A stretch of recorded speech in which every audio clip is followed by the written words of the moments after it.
হযরত ওমর রাদিয়াল্লাহু তাআলা আনহু বলল, ইয়া রাসূলুল্লাহ, ইয়া হাবিবাল্লাহ, হুজুর, পৃথিবীর জমিনে আমার আব্বা মা, দাদা দাদি, নানা নানি, চাচা চাচি, খালা খালু, ফুফা ফুফি, মামা মামি, ভাই ব্রাদার, আত্মীয় স্বজন যা কিছু আছে, ইয়া রাসূলুল্লাহ, ইয়া হাবিবাল্লাহ, আমি আমার নবীকে সব থেকে বেশি ভালোবাসি। জোরে বলুন। বাট ইয়া রাসূলুল্লাহ, ইয়া হাবিবাল্লাহ, কিন্তু আমি ওমর রাদিয়াল্লাহু তাআলা আনহু সবার থেকে ভালো করে বুঝুন, এই পয়েন্টটা ভালো করে বোঝেন, সবার থেকে বেশি বেশি আমি আমার নবীকে ভালোবাসি, কিন্তু আমি আমার নিজের জীবনের থেকে আমি আমার নবীকে বেশি ভালোবাসি না।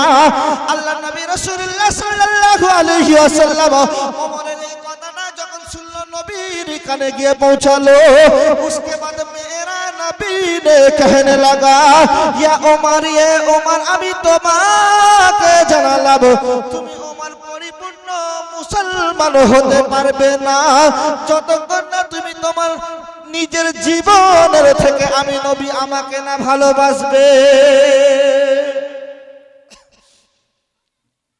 এই জায়গাটায় বুঝে যতগুলো মানুষ আছে, আমি দুনিয়ার জমিন সম্পর্কে এখন আলোচনা করব। পৃথিবীর জমিনে আপনি একজন মুসলমান হয়ে এই ভারতের জমিনে সম্মানের সাথে, ইজ্জতের সাথে কিভাবে কি করে বেঁচে থাকবেন, এইটা ভালো করে বোঝেন। আল্লাহ নবীকে এইটা জানালো যে সবার থেকে আমি বেশি ভালোবাসি, কিন্তু নিজের জীবনের থেকে বেশি ভালোবাসি না। সঙ্গে সঙ্গে নবী আমার কি বলেছে একটু জোরে বলে, কি বলেছে? পূর্ণ ইমানদার মুসলমান হতে পারবে না। এতগুলো মুসলমান আপনারা বসে আছে, এইবারে আমাকে একটা প্রশ্নের উত্তর দেন বাবু। পৃথিবীর জমিনে আমরা মুসলমান, নবীর উম্মত, আল্লাহর বান্দা, আমরা যে দাবি করি বাবু, আমাকে একটু জাস্ট শর্টে বলেন ভাই, মুসলমান এই শব্দটার অর্থ কি? মুসলমান কাকে বলে? মুসলমান কি খায় না মাকে, না মুসলমানের চরিত্র কি, মুসলমান কি জিনিস? ভালো করে বোঝেন, খেয়াল করেন বাবু। আপনি এখান থেকে ভ্যানে করে গেলেন ঘটপুকুর, ঘটপুকুর থেকে একটা বাসে উঠেছেন, যাবেন সায়েন্স সিটি, বোঝেন? আপনার সিটের পাশে আমার হিন্দু ভাইদের একজন ব্রাহ্মণ ভাই বসেছে, আমার মুখে আছে দাড়ি, আমার মাথায় আছে টুপি। আমাকে জিজ্ঞাসা করছে, ব্রাহ্মণ ভাই, আপনার ফেস, আপনার মুখটা দেখে আমার মনে হচ্ছে আপনি একজন মুসলমান মানুষ।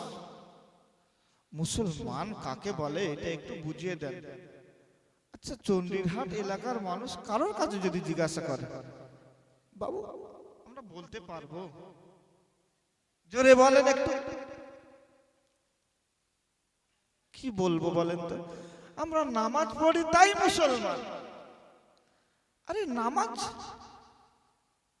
শোনেন, এই যে করোনা ভাইরাস হচ্ছে না, করোনা ভাইরাস কোথায় দেখা দিয়েছে সর্বপ্রথম? চীন দেশে। এই চীন দেশের জমিনের যে মানুষগুলো আছে, এরা হারাম হালাল বাছে না ভাই, খোদার কসম করে বলছি। যারা একটু পড়াশোনা করেছে তারা খুব ভালো করে জানে, বা যারা নেটের যুগে থাকে তারা ভালো করে জানে, এই যে চার পায়ে যে চেয়ার গুলো হয়, চীন দেশের মানুষ ওই চার পায়ের চেয়ারটা বাদ দিয়ে ওরা যা কিছু আছে, কুকুর থেকে শুরু করে, সাপ থেকে শুরু করে, বিড়াল থেকে শুরু করে, ইঁদুর থেকে শুরু করে যা আছে সব খেয়ে যায়। আপনারা জানেন তো এগুলো? বাবা এগুলো হয়তো বানানো গল্প ভাববেন না।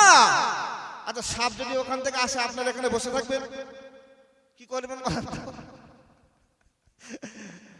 পালানোর রাস্তা দেখবেন। আর চীন দেশের বাচ্চারা সাপ এলে ওর দিকে দৌড়ে যায়। আমাদের দিকে ছাগল যদি ছুটে আসে, আমরা দৌড়ে গিয়ে ওর গলাটাকে চেপে ধরি। ধরার চেষ্টা করি, জানিও আমার ক্ষতি করতে পারবে না। আর চীন দেশের বাচ্চারা, চীন দেশের বেটা ছেলে মেয়ে ছেলে, এ ভয় নেই। ওদের মধ্যে এমনও কালচার, সাপ আসবে সাপের দিকে ছুটে যাবে, সাপটাকে ধরে ওরা খায়। ভালো করে খেয়াল করেন, চীন দেশে আমার আল্লাহ একটা গজব দিল। আমার টার্গেটটা ভুলবেন না, ভালো করে বোঝেন, টার্গেট ভুলবেন না। মুসলমান কাকে বলে? আপনি যদি পূর্ণ ইমানদার মুসলমান হন, সংসদে দাঁড়িয়ে অমিত শাহ, টাকলা মার্কা অমিত শাহ, ও দাঁড়িয়ে দাঁড়িয়ে বলছে, ওর হাতে আছে 3-4টে পেপার, সাদা কাগজ, তার উপরে কালো কালিতে লেখা আছে, ভারতে হিন্দুস্তানের জমিনে মুসলমানের আগামী দিনে স্থান নাই। হিন্দু হিন্দু হিন্দুস্তান, মোল্লা ভাগো পাকিস্তান বা বাংলাদেশ বা আফগানিস্তান। কেন রে, বাংলাদেশের নরম পেয়েছিস নাকি? আমাদের সৌদি আরবে পাঠা। কথা বুঝতে পারছেন? বাপের বেটা হয়ে থাকিস তা মুসলমানের সর্বপ্রথম দেশ সৌদি আরব, সেখানে পাঠাবে।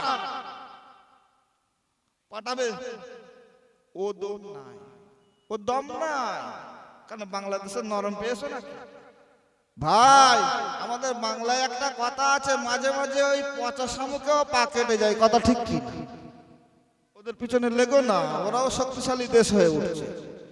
খেয়াল করেন, লক্ষ্য করেন, এই চীন দেশের জমিনে মুসলমানের উপরে অত্যাচার, ভারতের জমিনে মুসলমানের উপরে অত্যাচার, কিন্তু চীন দেশ ভিতরে ভিতরে মুসলমানের উপরে অত্যাচার করছে। আমার আলোচনায় যদি আসে আমি আগামীতে জানাচ্ছি, আপনাদের বলছি, কিন্তু টার্গেট যেটা সেটা বোঝেন। লক্ষ্য ভ্রষ্ট হয়ে গেলে বুঝতে পারবেন না। চীন দেশে করোনা ভাইরাস হচ্ছে, খুদার কসম করে বলছি, চীন দেশে মুসলমান মেয়েরা বোরকা পরে যায়, অ্যাসিড ছুঁড়ে মারা হয়। চীন দেশে মুসলমানের মেয়েরা বোরকা পরে যদি স্কুলে যায়, কলেজে যায়, ঘাট ধাক্কা দিয়ে বার করে দেওয়া হয়। ওই চীন দেশে আমার আল্লাহ এমন একটা গজব দিল, এমন একটা গজব দিল, ওই চীন দেশের বেঈমান পুরুষগুলো পর্যন্ত এখন বোরকা পরে ঘুরছে। একটু জোরে বলেন সুবহানাল্লাহ, আরো জোরে বলেন। আল্লাহর ক্ষমতা আছে না নাই? বাবু, আব্রাহ বাদশা নাম শুনেছেন? কাবা ঘর ধ্বংস করতে এসেছিল। ভারতে কটা আব্রাহ বাদশা আছে? আব্রাহ বাদশা আপনারা দেখেছেন? দেখেন বাবু, আমরা তো সবসময় দেখছি, আপনারা দেখেন? ভারতে কয়েকটা আব্রাহ বাদশা আছে। 1 নম্বরের আব্রাহ বাদশা হলো নরেন্দ্র, বলেন, মোদি। ও শয়তান চেয়েছিল আল্লাহর কাবা ঘর ভাঙবে। এ শয়তান চাচ্ছে কি ভাঙবে? বাবরি মসজিদ ভাঙতে পারছে ভাই। 2 নম্বরে আব্রাহ বাদশা কে জানেন? অমিত শাহ। কথা ঠিক কি না? 3 নম্বরে যোগী আদিত্যনাথ। ও নাকি যোগী, ও যোগী না, আসলে ঢঙ্গি, আল্লাহই ভালো জানে। যার নামে 40টা উপরে থানায় কেস থাকে, যার নামে রেপ কেস থাকে, এই মানুষটা কোন সময় যোগী হতে পারে? যোগী শব্দের অর্থ জানো? পাক পবিত্র, সাফ সুতরো, যে ধর্মে নিয়ে সবসময় আলোচনা করে। আর যার উপরে থানার পর থানা শুধু কেসে ভরা, কেসে ভরা, এই মানুষটা যোগী হতে পারে না। এরপরে 4 নম্বরে আব্রাহ বাদশা আমাদের পশ্চিম বাংলায় আছে। আমি বলবো, নাম বলবো না? আপনারা জানেন দিলুদা, নাম শুনেছেন তো নাকি?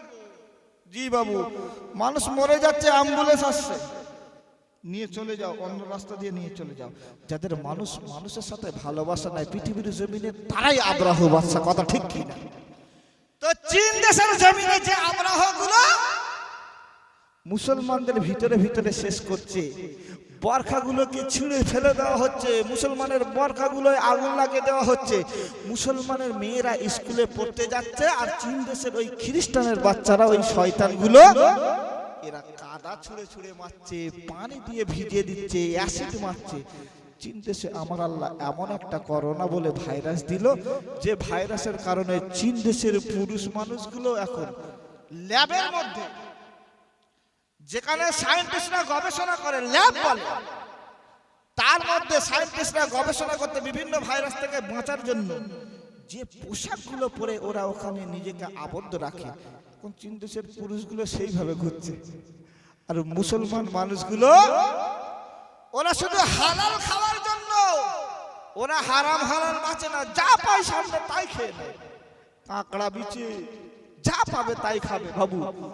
আর মুসলমানগুলো এরা কোনো সময় চীন দেশের মুসলমান হারাম খায় না। আল্লাহ যেটা কোরআনে বলেছে হাল্লা হালালাহু ওয়া হাররা হারামাহু, আমার নবী জানালো হাল্লা হালালাহু ওয়া হাররা হারামাহু, যেটা হালাল সেটা তোমরা চেনো, সেটাকে ভক্ষণ করো, সেটাকে আপন করে নাও, যেটা হারাম ওটা থেকে দূরে থাকো। এই মুসলমানগুলো, চীন দেশের মুসলমানগুলো হালাল খাওয়ার জন্য ওই চীন দেশের জমিনে ওই খ্রিস্টান মানুষগুলো এরা নিজেকে আবদ্ধ করে ঘুরছে, আর মুসলমানরা আমার আল্লাহর দোয়ায় বুক ফুলিয়ে এমনি পোশাক পরে রাস্তায় ঘোরাফেরা করছে। একটু জোরে বলেন না সুবহানাল্লাহ, আরো জোরে বলেন। পৃথিবীর জমিনে আপনি ইমানদার হয়ে যতক্ষণ পৃথিবীর জমিনে বেঁচে থাকবেন, আমি খোদার কসম করে বলছি, পৃথিবীর জমিনে যোগী আদিত্য হোক আর নরেন্দ্র মোদী হোক, অমিত শাহ হোক, বাংলার দিলুদা হোক, যেই হোক, আপনাকে কোনো সময় ধরে ডিটেনশন ক্যাম্পে নিয়ে যেতে পারবে না। জোরে বলেন না সুবহানাল্লাহ। ভালো করে বোঝেন, খেয়াল করেন, আপনারা সবাই দেখেছেন সংসদে একটা মানুষ দাঁড়িয়ে হাতে 4টে কাগজ, সে দাঁড়িয়ে যদি মুসলমানের ভিতরে, মুসলমানের দিলে যদি কাঁপুনি ধরিয়ে দিতে পারে, মুসলমানের হাতে আছে আল্লাহর পাক কোরআন, এই কোরআনটাকে আমরা হাতে নিয়ে ওদের দিলে আমরা কাঁপাতে পারি না ভাই? জোরে বলে। আমাদের হতে হবে ইমানদার, ইমানদার যে কথা বলছি ভাবেন। তাহলে আপনার পাশে বসলো ব্রাহ্মণ ভাই, আপনাকে মুসলমান কাকে বলে জিজ্ঞাসা করছে, আপনি বলতে পারছেন না, তাহলে বলেন, তাহলে সেই দেশে, সেই রাজ্যে, সেই বাংলার জমিনে যদি কোনো আযাব গজব হয়, আপনাকে বাদ দিয়ে যাবে বলে মনে হচ্ছে? আরে বাবু, আপনি তো আল্লাহ, আল্লাহর রাসূল যে পথ অনুসরণ করতে বলেছেন সেই পথে আপনি চলেন বটে, কিন্তু সেই পথে হাঁটার কায়দা কানুন গুলো আপনি মানা তো দূরের কথা জানে না, কথা ঠিক কি না? আমরা মুসলমান বলে দাবি করি, মুসলমান কাকে বলি সেটাও পর্যন্ত জানি না। ভাইরা আমার, বাবাজিরা, মুসলমানের ছেলেরা, ভালো করে বুঝুন।